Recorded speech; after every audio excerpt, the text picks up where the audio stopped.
કોયલબન બોલે ત્યારબાદ મોરભાઈ થી રહેવાય નહીં. તો મોરભાઈ બોલ્યા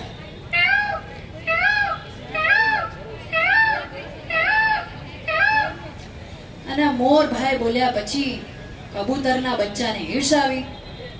તો તે પણ બોલ્યું.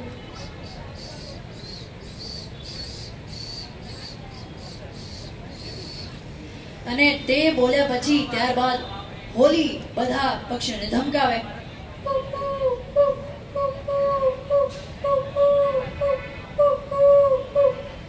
અને ત્યારબાદ બધા જ પક્ષીઓનો અવાજ સાંભળીને મારું મન તો મલકાઈ ગયું. તો મને પણ ઈચ્છા થઈ કે હું તેમના સૂરમાં સૂર પુરાવું. તો મારી પાસે વાંસળી હતી, તો તે મેં વગાડવાનું શરૂ કર્યું.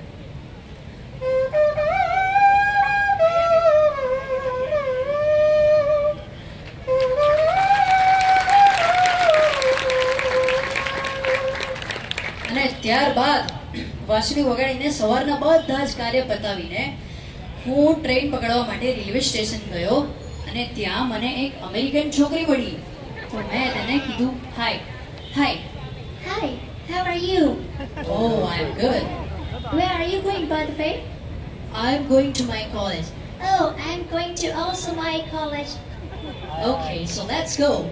તો અમે બંને ટ્રેનમાં બેઠા અને ત્યાં જ નાનો છોકરો મોટું પતલુના અવાજમાં સમોસાની જીત કરતો હતો. अरे मुझे समोसे चाहिए। पतलू तुम्हें समोसे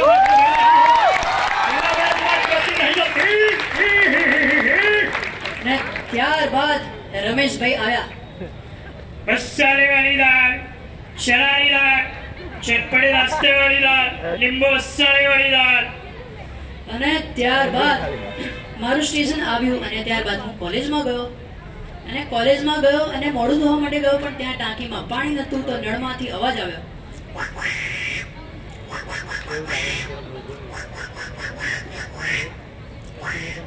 અને ત્યારબાદ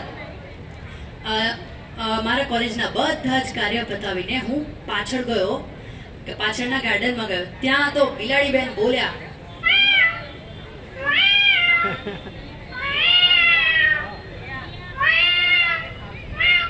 અને તે જોઈને કૂતરા ભાઈએ તો બિલાડીને ધમકાવી. અને તેને જોઈને બિચારું બાજુમાં બેઠું ગરુડિયાનું બચ્ચું, કૂતરાનું બચ્ચું બોલ્યું.